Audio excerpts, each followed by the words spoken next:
Hi everyone, welcome to Ombre Work Story. Semoga kalian sehat selalu dan diberikan rezeki yang berkah tentunya. Kali ini Om akan membawakan cerita film India lagi nih yang berjudul The Extraordinary Journey of the Fakir. Film ini mengisahkan tentang seorang pemuda miskin India yang memiliki mimpi berkeliling dunia dan menemukan arti cinta dan kehidupan sesungguhnya. Dengan modal paspor palsu dan uang palsu, dia pun memulai perjalanan yang sangat menakjubkan. So, mau tau gimana keseruan fakir melihat dunia? Langsung aja kuy, bemper Ombre Work Story.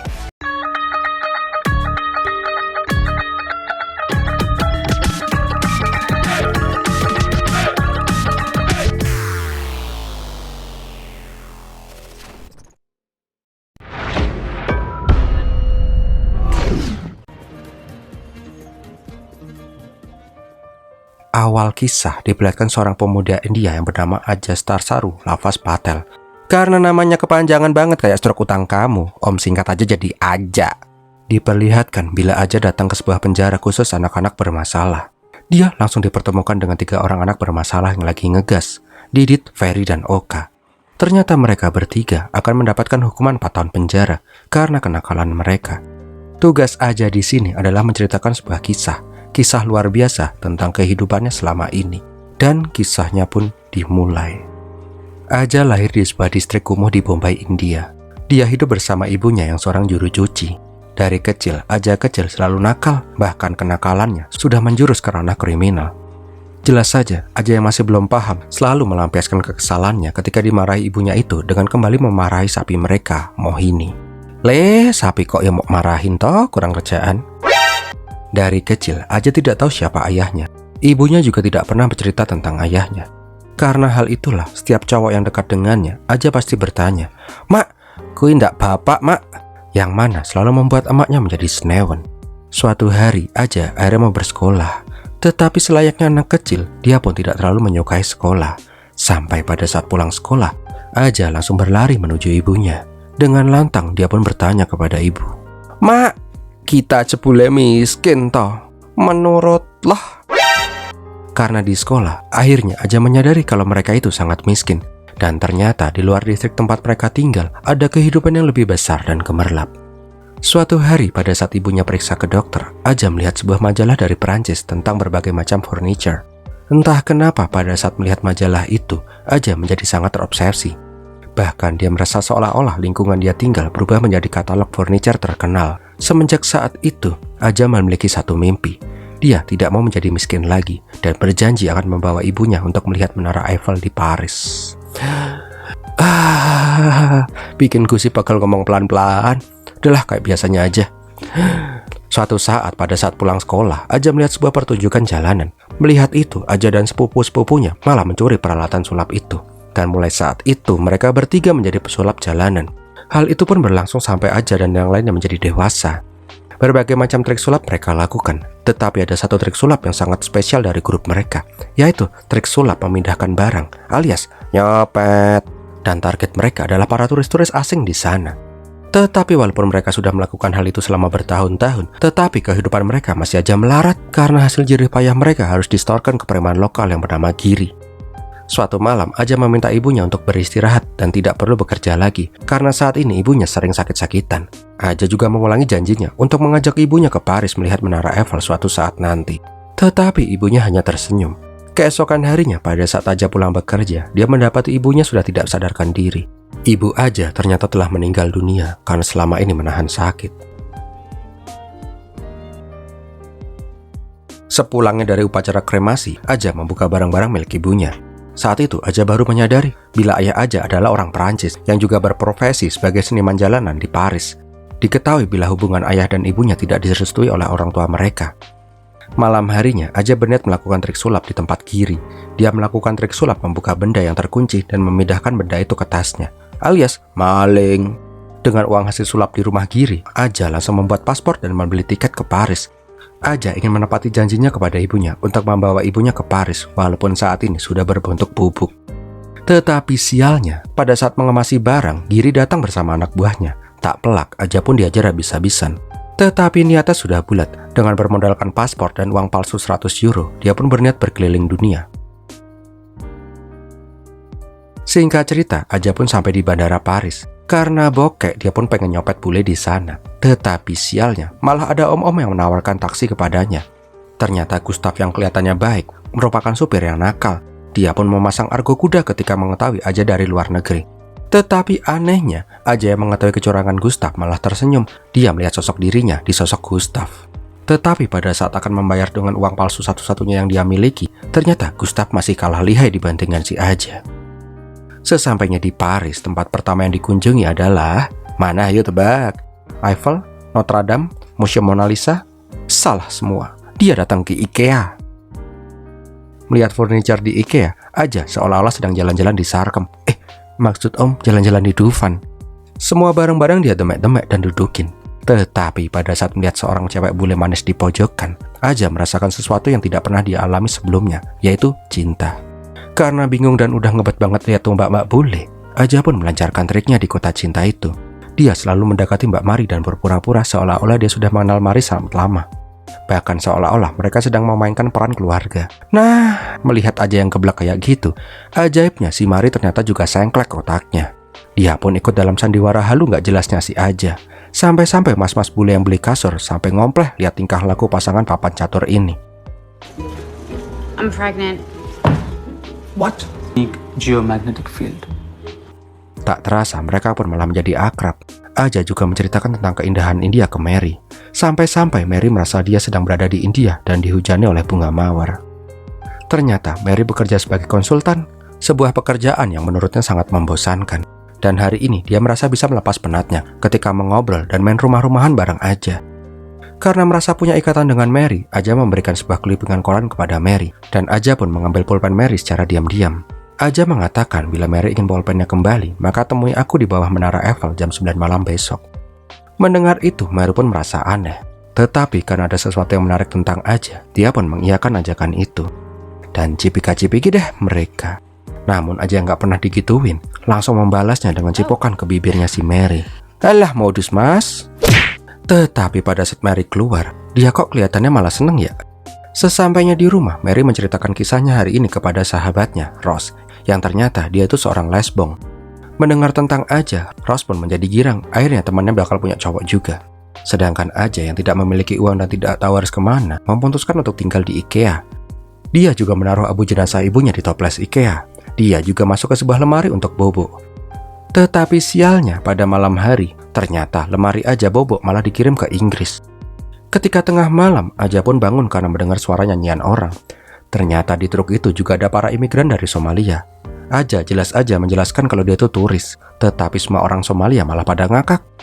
Di sini jugalah dia pertama kali bertemu dengan Wiraj, orang yang nanti akan berperan di perjalanan Aja kelak. Wiraj mengatakan kalau mereka berniat ke Eropa dari Somalia karena sudah tidak ada lagi harapan lagi di negerinya, dan mereka pun nekat mengambil resiko menjadi imigran ilegal. Sialnya pada saat lagi asik ngobrol itulah truk tiba-tiba terhenti. Dan benar saja, ketika mereka turun, mereka langsung dikejar-kejar oleh polisi Inggris. Ya layaknya film komedi kan ya, kejar-kejarannya juga ikutan komedi dong. Bentar nih, kok seru ya kayaknya main pecut-pecutan gitu. Tak lama mereka pun berpencar.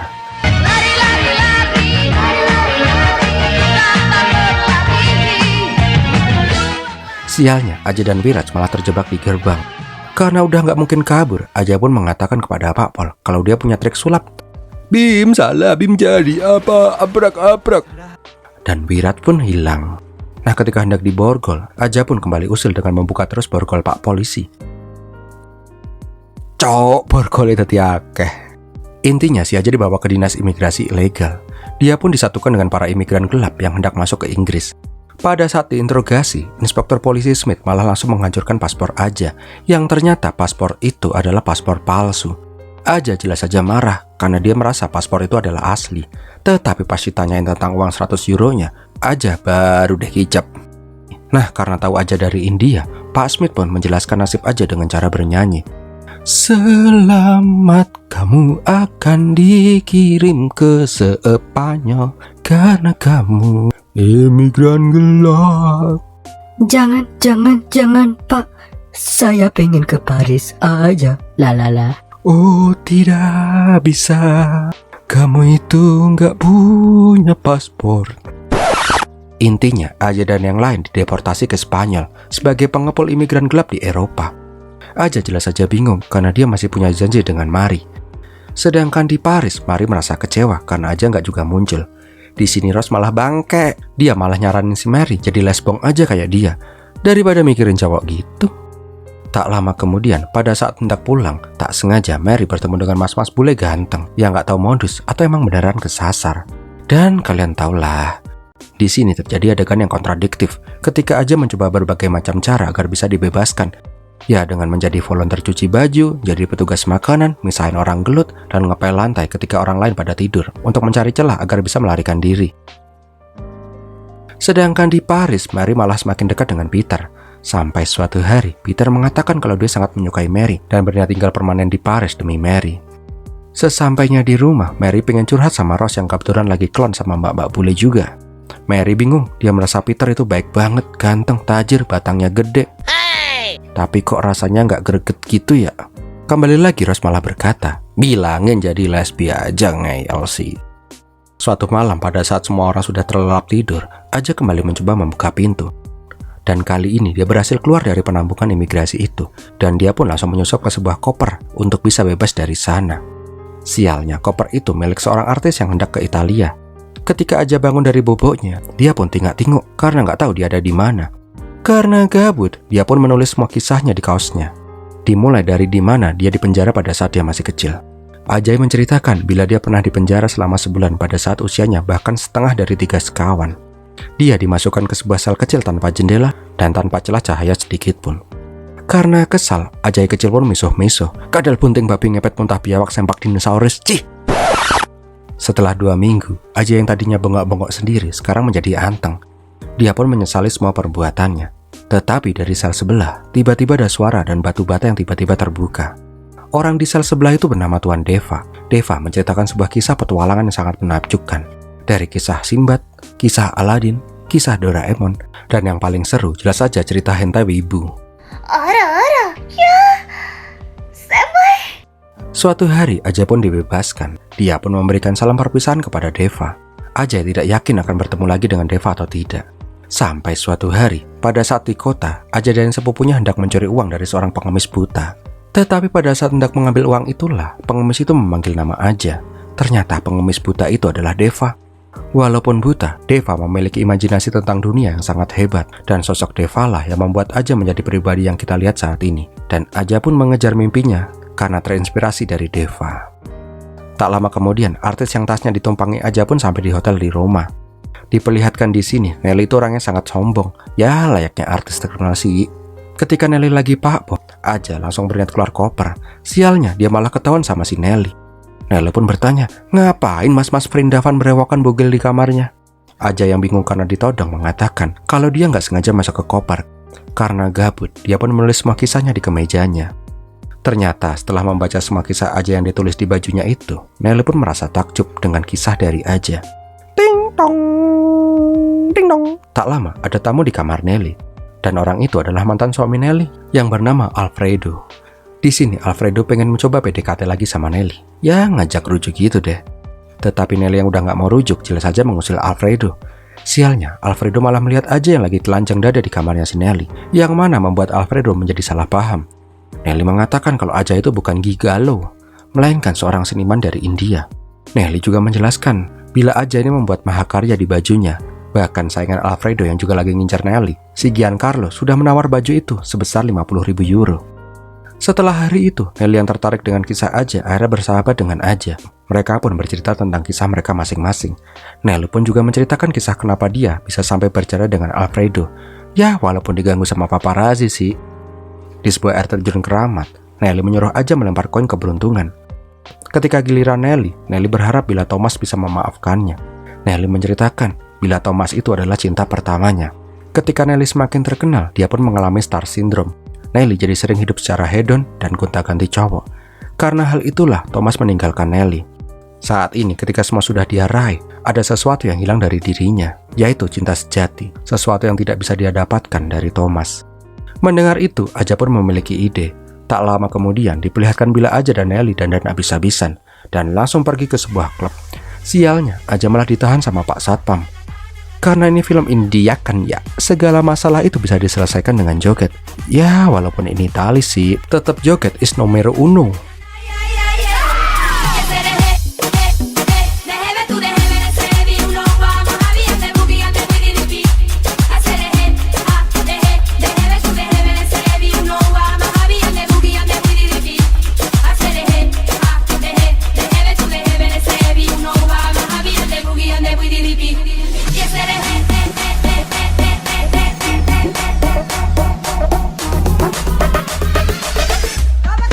Intinya setelah pesta meriah di klub itu, para paparazzi pun sudah menunggu di luar. Melihat Aja, jelas saja para wartawan langsung menanyakan apakah Aja itu pacar baru Nelly. Tetapi Aja mengatakan, oh tentu bukan, cinta Nelly hanya milik satu orang, yaitu si Thomas. Sesampainya di hotel, ternyata Alfredo sudah menunggu si Nelly. Ternyata dia percaya dengan omong kosong Nelly tempo hari soal bajunya si Aja. Karena nggak mau kalah sama si Giancarlo, Alfredo pun menawar baju coret-coret Aja dengan harga 100.000 euro. Mendapatkan uang sebanyak itu, Aja pun tidak percaya dengan apa yang dia lihat. Seumur hidupnya, dia tidak pernah bermimpi memiliki uang sebanyak itu. Bahkan tuh koper uang sampai dipeluk-peluk dan diklonin. Sedangkan di Paris diperlihatkan bila Thomas melihat pesan dari Nelly. Karena hal itulah Nelly berterima kasih kepada Aja karena Thomas sudah memaafkan dirinya. Dan itulah terakhir kalinya Nelly bertemu dengan Aja. Di tempat lain diperlihatkan Alfredo yang lagi jogging berpapasan dengan Giancarlo. Nah di sini Alfredo sebenarnya mau sombong gitu kalau dia udah beli baju coret-coretan. Tapi Giancarlo bingung, baju apa cok? Nah baru deh Alfredo sadar kalau dia lagi di-prank sama si Nelly. Tak lama anak buah Alfredo menyatroni Aja dan meminta uangnya dikembaliin. Intinya terjadi kejar-kejaran antara om-om bule dan mas-mas Vrindavan sampai disorakin warga lokal. Nah pas melihat balon udara buat pengantin baru, Aja langsung membegal tuh balon udara. Untuk sementara dia pun merasa ayem. Lagian ada cemilan sama congyang di atas balon udara. Aja pun berniat kembali ke Paris dengan balon udara. Ma, aku suge, aku udah kaya. Tetapi sialnya, pas di tengah laut, gas balon udara itu pun kempas-kempis kayak orang yang ditagih bayar cicilan motor nunggak 3 bulan. Ma, aku atot, ma. Dan hal yang terpenting pas terombang-ambing diantah berantah adalah main sulap pakai bolpen. Nah pas ngeliat nomor telepon di pulpen Mari, Aja langsung menelpon nomor telepon itu pakai HP yang gedenya kayak ulekan gado-gado. Ternyata yang mengangkat adalah si Ross. Di sini Aja langsung nitip pesan kalau dia tuh sayang banget sama Mary. Tak ada kata-kata yang bisa menggambarkan cintanya ke Mary. Hujan badai akan kuterjang demi Mary. Lautan akan kuseberangi demi dirinya. Bentar mas, Mary udah nggak tinggal di sini lagi. Dia udah tinggal sama pacarnya sekarang. Oh, ternyata seperti itu. Nggak jadi deh. Jangankan lautan, sekarang nyebrang got aja udah malas. Matur suwun. Karena kecewa dengan keadaan, Aja pun melihat foto ibunya. Foto maknya pun menjadi hidup dan malah marahin si Aja karena ninggalin dirinya di toples IKEA. Tetapi tiba-tiba balon udaranya malah nyangsang di sebuah kapal laut. Di dalam kapal, kapten kapal yang merupakan mantan tentara Ammar Gaddafi meminta Aja untuk menunjukkan isi dalam kopernya. Karena tahu uangnya akan diambil bila dia membuka kopernya, Aja pun berharap ketika dia membacakan mantra, Kapten Vic tidak bisa melihat uang itu. Shalalala bum bum bum uang hilang. Apakah kakak kapal ini keditelalala? Tetapi mantra itu ternyata nggak bisa menyelamatkan uangnya dari Kapten Vic. Aja pun diturunkan di dermaga Libya dan semua uangnya pun diembat. Tetapi tanpa diduga, di sana jugalah Aja bertemu lagi dengan Viraj yang ternyata telah dideportasi ke Libya. Di kamp pengungsian imigran gelap, Aja meminta bantuan sama teman-teman imigrannya untuk membantunya mengambil semua uangnya diambil oleh Kapten Vic. Viraj setuju dengan hal itu, tetapi dengan syarat tidak menggunakan kekerasan. Malamnya di dermaga, para wanita Afrika pada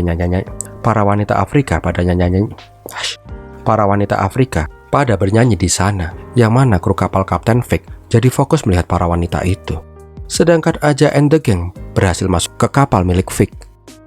Di saat Vic lagi asik main kartu, Aja dan yang lain mencari koper itu. Untungnya mereka berhasil menemukan koper itu. Sialnya, mereka hampir ketahuan. Tetapi untungnya Burhan berhasil ngeplak tuh mas-mas. Sialnya karena keributan itu, Vic malah melihat Aja dan yang dikeplak juga. Siang harinya, Aja bertanya kepada Viraj berapa uang yang harus dia berikan untuk bantuan teman-teman semalam. Viraj tidak menyebutkan nominal, dia malah menjelaskan, lihat Lek Kodir, dia jadi imigran karena istrinya sakit di Sudan. Iya udah tahu, terus berapa aneh harus bayar? Lihat Shevchenko, dia jadi imigran karena negaranya lagi ada perang. Iya lur, jok biro. Lihat Burukoya, dia kehilangan suaminya dan anak-anaknya di Mali. Haco, piro cok. Wirat kemudian mengatakan, berilah seberapapun yang kau kira pantas. Mendengar kata-kata Wirat, Aja pun meminta semua imigran untuk berbicara dengannya satu persatu dan menceritakan semua mimpi mereka.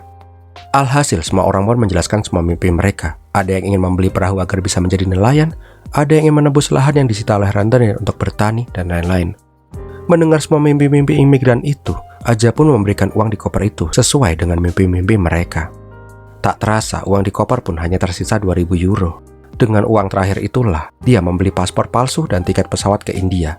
Tetapi sebelum pulang ke India, Aja kembali dulu ke Paris untuk melakukan sesuatu yang sangat penting untuknya. Setibanya di Paris, Aja langsung ke IKEA dan mengecek toples abu jenazah ibunya.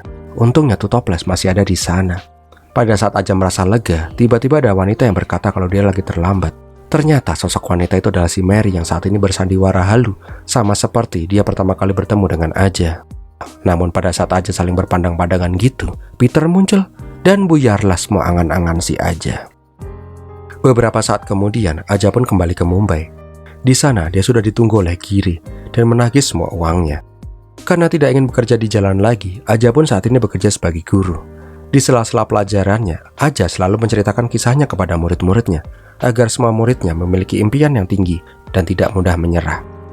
Tetapi suatu hari, Aja tertegun ketika melihat sosok Mary di depan kelasnya. Mary mengatakan bila dia ingin mengembalikan koran milik Aja dan menepati janjinya suatu hari akan berkunjung ke India. Mary juga mengatakan bila dia sudah tidak tinggal bersama Peter lagi. Langsung diajak tukeran iler. Cok, muridmu pada lihat itu loh. Dan itulah akhir dari cerita si Aja. Sebuah mimpi yang harus diperjuangkan akan mendapatkan hasil yang memuaskan.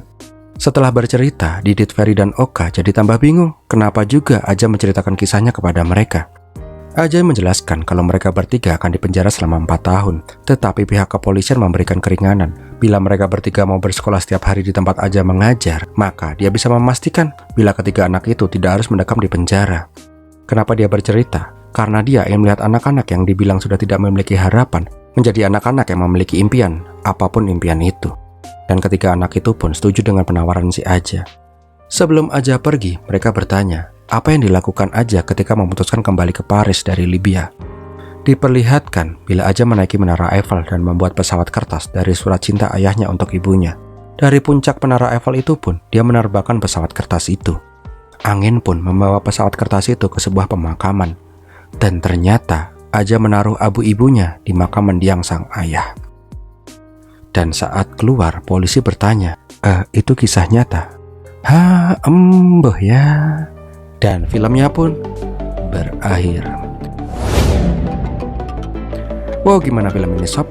Menurut Om sih bagus, karena kita diajarin mengejar mimpi kita. Percaya nggak percaya sih, semakin kita bertambah umur, kita semakin lupa sama mimpi kita pada saat kita masih kecil. Coba dong tulis di komentar, mimpi masa kecil kalian tuh mau jadi apa?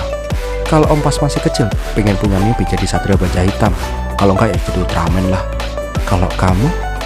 So, bagi kalian suka dengan video ini, silahkan untuk like, komen, dan share. Jangan lupa yang belum subscribe, dan klik lonceng notifikasi agar kalian gak ketinggalan video terbaru dari channel Om Brewok Story. Terima kasih sudah menonton. Om Brewok pamit. Birmilatihin.